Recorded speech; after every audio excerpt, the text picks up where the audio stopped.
नमस्कार दोस्तों, स्वागत है आपका हमारे चैनल पर। मोटिवेशनल स्पीचेस के लिए आप इस चैनल को देख सकते हैं।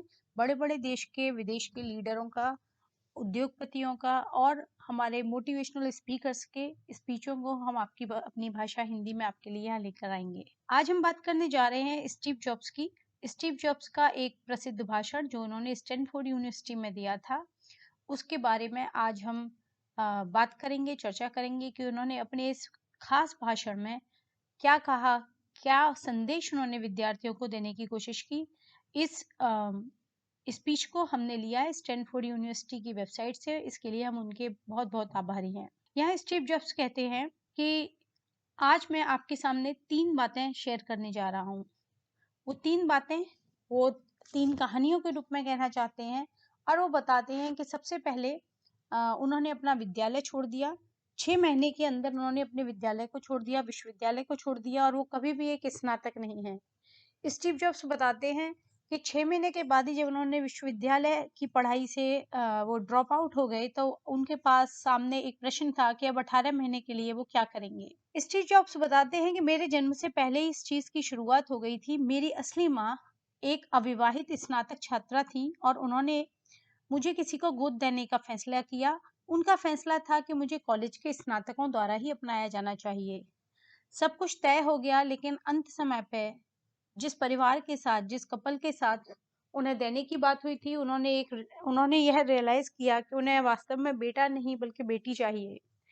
इसलिए किसी और को फोन किया गया और कहा गया कि हमारे पास एक लड़का है, क्या आप लड़के को गोद लेना चाहते हैं?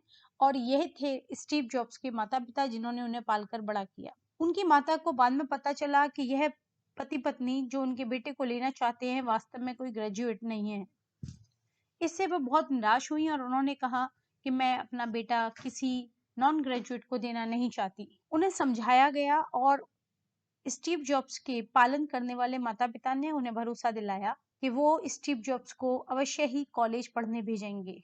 इस बात पर मानने के बाद ही उन्होंने कागजात पर हस्ताक्षर किया। स्टीव जॉब्स के पालन पोषणकर्ताओं ने वादा किया था कि वे स्टीव जॉब्स को जरूर कॉलेज भेजेंगे और इसी को स्टीव जॉब्स कहते हैं कि यह मेरे जीवन की शुरुआत थी।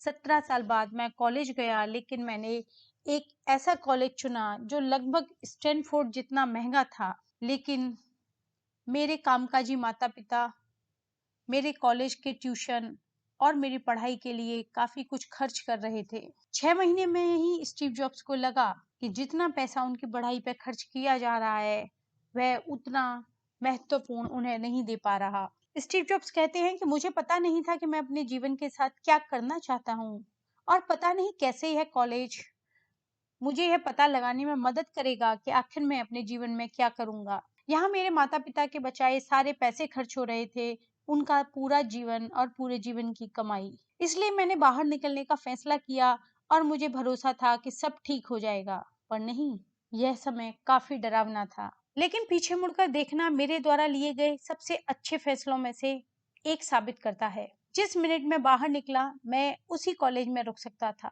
उन आवश्यक कक्षाओं को लेना जिनमें मेरी रुचि नहीं थी, मुझे पसंद नहीं था। इसके बजाय मैंने जो मुझे पसंद लग रहा था उस पर ध्यान देना शुरू किया। ये सब इतना रोमांटिक नहीं था। मेरे पास छात्रावास का कोई कमरा नहीं था, इसलिए मैं दोस्तों के कमरे के फर्श पर सोया करता था। मैंने खाना खरीदने के लिए 5 सेंट जमा करने के लिए कोक की बोतलें लौटाई। मैं हर रविवार को पूरे शहर में 7 मील पैदल चलता और रात को हरे कृष्णा मंदिर में जाकर, इस्कॉन मंदिर में जाकर अच्छा भोजन पाने के लिए पहुंचता। बहुत सारी चीजें ऐसी थीं जिनका अनुसरण करके मैंने ठोकर खाई। मेरी जिज्ञासा और मेरी इंट्यूशन बाद में बहुत मूल्यवान साबित हुए। मैं आपको एक उदाहरण देता हूँ। उस समय रीड कॉलेज शायद देश में सबसे अच्छा हैंडराइटिंग इंस्ट्रक्शन देने वाला कॉलेज था। पूरे परिसर में हर रोज पोस्टर, हर दराज पर, हर लेवल पर बहुत सुंदर ढंग से चीजों को लिखकर लगाया जाता था। क्योंकि मैं पढ़ाई छोड़ चुका था और मुझे नॉर्मल क्लासें नहीं लेनी पड़ती थी, तो ऐसे में मैंने हैंड राइटिंग की कैलीग्राफी की क्लासें लेना शुरू किया। मैंने सेरिफ और सेंस सेरिफ टाइपफेस के बारे में सीखा। मैंने स्पेस की मात्रा को बदलने के बारे में, विभिन्न अक्षरों के संयोजनों के बीच में और टाइपोग्राफी को समझने में अपना समय लगाया। यह सुंदर था, ऐतिहासिक था और कलात्मक रूप से इतना सूक्ष्म कि विज्ञान इस पर कब्जा नहीं कर पाएगा। यह मुझे बहुत आकर्षक लगा। इनमें से किसी को भी मेरे जीवन में किसी व्यावहारिक प्रयोग की आशा तक नहीं थी, लेकिन 10 साल बाद जब हम पहला कंप्यूटर डिजाइन कर रहे थे, यह सब मेरे पास वापस आ गया और हमने मैक में यह सब बनाया है। यह सुंदर मुद्रण कला के साथ पहला कंप्यूटर था। अगर मैंने कॉलेज में उस एक कोर्स को कभी नहीं छोड़ा होता तो मैक में हम कभी भी यह नहीं बना पाते, टाइप फेस या अनुपातिक स्थान वाले फॉन्ट। और चूंकि विंडोज ने अभी अभी मैक की नकल की है, यह संभावना है कि किसी पर्सनल कंप्यूटर में ये नहीं होंगे। अगर मैं कभी बाहर नहीं गिरा होता, मैं इस कैलीग्राफी क्लास में कभी नहीं गया होता, तो यह पर्सनल अद्भुत टाइपोग्राफी हम कंप्यूटर में नहीं डाल सकते थे। जब मैं कॉलेज में था तब डॉट्स आगे देख रहे थे, लेकिन 10 साल बाद पीछे मुड़कर देखने से ये बहुत स्पष्ट है। फिर से आप आगे देखते हुए बिंदुओं को जोड़ नहीं सकते, आप उन्हें केवल पीछे की ओर देखकर ही जोड़ सकते हैं। इसलिए आपको भरोसा करना चाहिए कि डॉट्स किसी तरह जुड़ जाएंगे आपके भविष्य के साथ।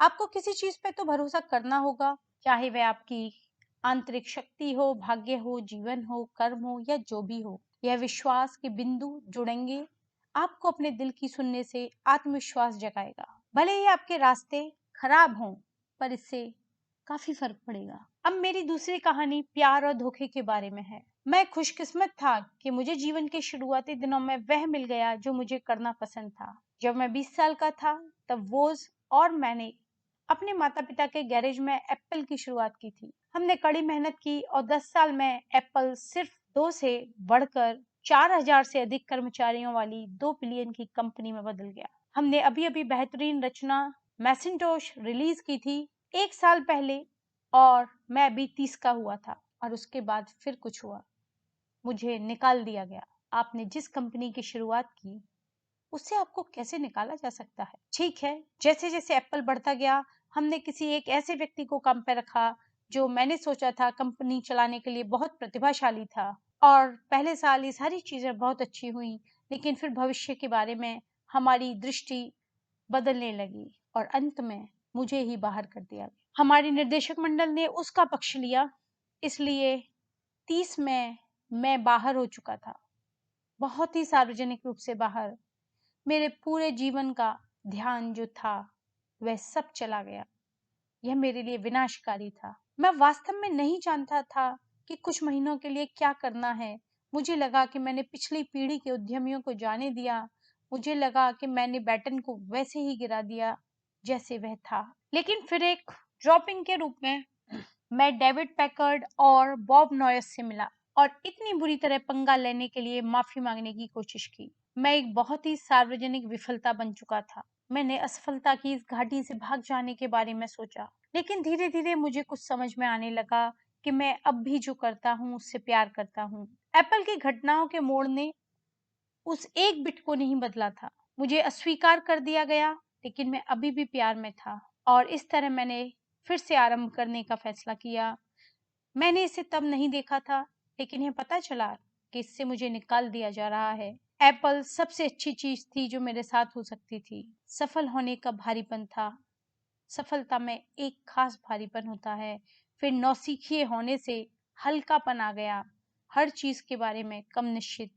इससे मुझे अपने जीवन के सबसे रचनात्मक दौर में प्रवेश करने के लिए मुक्त कर दिया गया। अगले 5 वर्षों के दौरान मैंने नेक्स्ट नाम से एक कंपनी शुरू की, पिक्सर नाम की एक कंपनी, और मुझे एक अद्भुत महिला से प्यार हो गया जो मेरी पत्नी बनी। पिक्सर ने दुनिया का पहला कंप्यूटर एनिमेटेड फीचर बनाया, फिल्म टॉय स्टोरी, और अब यह दुनिया का सबसे सफल एनिमेशन स्टूडियो है। घटनाओं के एक उल्लेखनीय मोड़ में एप्पल ने नेक्स्ट को खरीद लिया और इस तरह मैं एप्पल में वापस आ गया। और जिस तकनीक पर हमने विकसित किया था नेक्स्ट, एप्पल के एक नए रूप में, एक नए केंद्र में, लॉरेन और मेरे पास है, अब एक अद्भुत परिवार के साथ। और मुझे यकीन है इसमें से कुछ भी नहीं होगा। क्या हुआ होता अगर मुझे एप्पल से नहीं निकाला गया होता? यह एक भयानक अनुभव था, एक बहुत कड़वी दवा थी, लेकिन आज मुझे लगता है कि मुझे इसकी जरूरत थी। कभी कभी जिंदगी आपके सिर पर ईंट से वार करती है, पर विश्वास मत खोना, मुझे विश्वास है कि केवल एक चीज जो मुझ में चलती रही वह यह थी कि मैं प्यार करता था। मैंने क्या किया? आपको भी वही ढूंढना है जिससे आप प्यार करते हैं, और यह आपके काम के लिए उतना ही बड़ा सच है जितना आपके प्रेमियों के लिए। आपका काम आपके जीवन के एक बड़े हिस्से को भरने वाला है, और वास्तव में संतुष्ट होने का एकमात्र तरीका वह करना है जिससे आप सचमुच प्यार करते हैं, या आप जिसे सचमुच एक महान कार्य मानते हैं। और महान कार्य करने का एक ही तरीका है कि आप जो करते हैं उसे प्यार से करें। आप जो करते हैं उससे प्यार करें। यदि आपको अभी तक यह नहीं मिला तो खोजते रहिए, समझौता मत कीजिए। जैसा कि दिल के सभी मामलों में होता है, जब आप इसे पालेंगे तो आपको पता चल जाएगा। और किसी भी महान रिश्ते की तरह जैसे जैसे साल बीतते हैं यह और बेहतर होता जाता है। तो देखते रहो, समझौता मत करो। अब मेरी तीसरी कहानी मौत के बारे में है। जब मैं 17 साल का था, मैंने एक उद्धरण पढ़ा, एक कोट पढ़ा जो इस तरीके का था: यदि आप हर दिन ऐसे जीते हैं जैसे कि आपका आखिरी दिन है, तो किसी न किसी दिन आप सचमुच सही होंगे। इसने मेरे अंदर एक गहरी छाप छोड़ी, और तब से पिछले 33 सालों से मैं हर सुबह आईने में देखता हूँ और खुद से पूछता हूँ, अगर आज मेरे जीवन का आखिरी दिन होता तो क्या मैं वह करना चाहूँगा जो मैं आज करने जा रहा हूँ। और जब भी लगातार कई दिनों तक उत्तर नहीं रहा, मुझे पता है कि मेरे जीवन में कुछ मुझे बदलने की जरूरत है। यह याद रखना कि मैं जल्द ही मर जाऊंगा सबसे महत्वपूर्ण है। जीवन में बड़े चुनाव करने में मेरी मदद करने के लिए मैंने कभी किसी टूल का सामना नहीं किया, क्योंकि प्राय सब कुछ बाहरी अपेक्षाओं, अभिमान, शर्मिंदगी, असफलता, ये सारी चीजें मौत के सामने गिर जाती हैं। केवल वही छोड़ना जो वास्तव में महत्वपूर्ण है। यह याद रखना कि तुम मरने वाले हो, ये सबसे अच्छा है। जिस तरह से मैं सोच के जाल से बचना जानता हूँ, आपके पास खोने के लिए कुछ है। आप पहले से ही नग्न हैं, इसलिए अपने दिल की बात मानने का कोई कारण नहीं है। लगभग 1 साल पहले मुझ में कैंसर की पहचान की गई। मेरा सुबह 7:30 बजे स्कैन किया गया और स्पष्ट रूप से मेरे अग्नाशय में एक ट्यूमर दिखाया गया।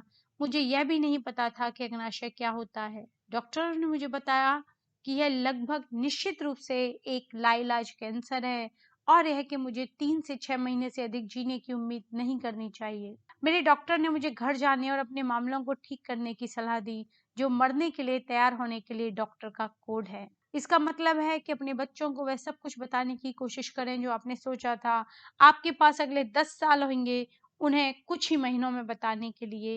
यानी जो कुछ आप अगले 10 साल में उन्हें बताते, वो आपको इन कुछ महीनों में बता देना है। इसका मतलब है अब सबको विदा कहना। मैं सारा दिन इन सब के बारे में सोचता रहा। पूरे दिन टेस्ट होते रहे और शाम को मेरी बायोप्सी हुई। उन्होंने मेरे गले में एक एंडोस्कोप डाला, मेरे पेट के माध्यम से मेरी आंतों में, मेरे अग्नाशय में एक सुई डाली और ट्यूमर से कुछ कोशिकाएं प्राप्त की।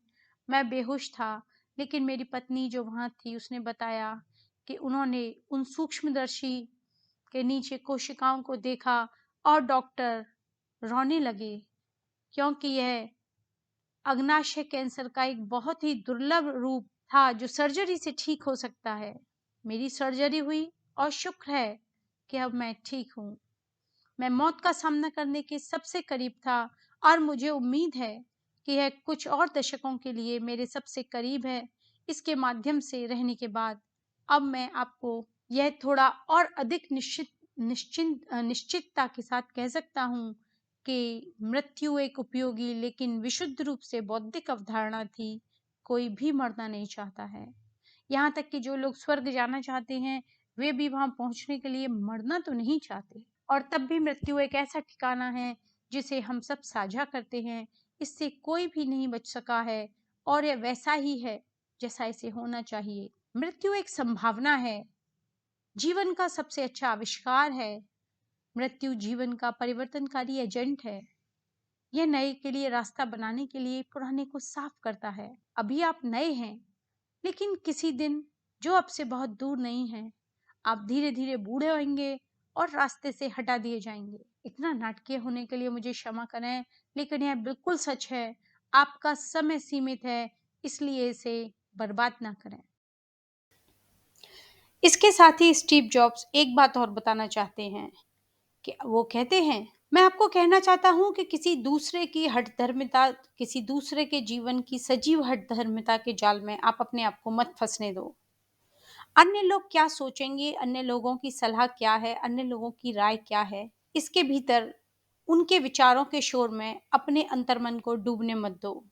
अपने मन की आवाज को सुनो और सबसे महत्वपूर्ण, अपने मन और अपने अंतर्ज्ञान को फॉलो करने का, उसका पालन करने का साहस रखो। स्टीव जॉब्स कहते हैं कि हम वास्तव में जानते हैं कि हमें क्या बनना है, और अगर हमें जान लेते हैं कि हमें क्या बनना है तो बाकी सब सेकेंडरी है, बाकी सब गॉड है।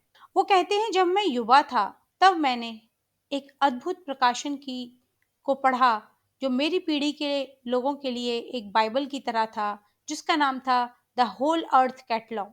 इसे स्टीवर्ट ब्रांड नाम के एक साथी ने मेनलो पार्क में बनाया था और अपने काव्यात्मक स्पर्श से इसे जीवंत किया था। यह 1960 के दशक के उत्तरार्ध की बात थी। पर्सनल कंप्यूटर और डेस्कटॉप पब्लिशिंग से पहले, इसलिए यह सब टाइपराइटर, कैंची और पोलराइड कैमरों से बनाया गया था। यह पेपरबैक फॉर्म में गूगल की तरह था। गूगल के आने से 35 साल पहले यह एक आदर्शवादी था, साफ सुथरे औजारों और महान धारणाओं से भरा हुआ। स्टीवर्ट और उनकी टीम ने कई को बाहर कर दिया, द होल अर्थ कैटलॉग के मुद्दे, और फिर जब वह पूरा हुआ तो उन्होंने इसका एक अंतिम अंक निकाला। 1970 के दशक के मध्य का समय था और मैं आपकी उम्र का था। इसके अंतिम अंक के पिछले कवर पर एक ग्रामीण इलाके के सुबह के दृश्य की तस्वीर थी। जिस तरह आप खुद को पा सकते हैं हिच हाइकिंग पर, अगर आप इतने साहसी थे। और उसके नीचे शब्द थे, भूखे रहो, मूर्ख रहो। जब उन्होंने हस्ताक्षर किए तो यह उनका विदाई संदेश था, भूखे रहो, मूर्ख रहो, स्टे हंग्री, स्टे फुलिश। और मैंने हमेशा खुद के लिए कामना की है। और अब जैसा कि आप नए सिरे से शुरू करने के लिए स्नातक हो रहे हैं, मैं आप सबके लिए यही कामना करता हूँ कि आप सदैव भूखे रहो और मूर्ख रहो।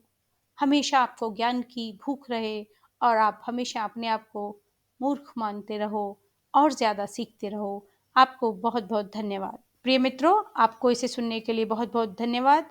हमारे इस चैनल पर अगर आप इसी तरह के मोटिवेशनल स्पीचेज़ को और सुनना चाहते हैं, तो हमारा उत्साहवर्धन करने के लिए हमारे इस चैनल को लाइक कीजिए, सब्सक्राइब कीजिए और बेल आइकन दबाइए ताकि आपको हमारे वीडियोज़ के नोटिफ़िकेशन मिलते रहें। धन्यवाद।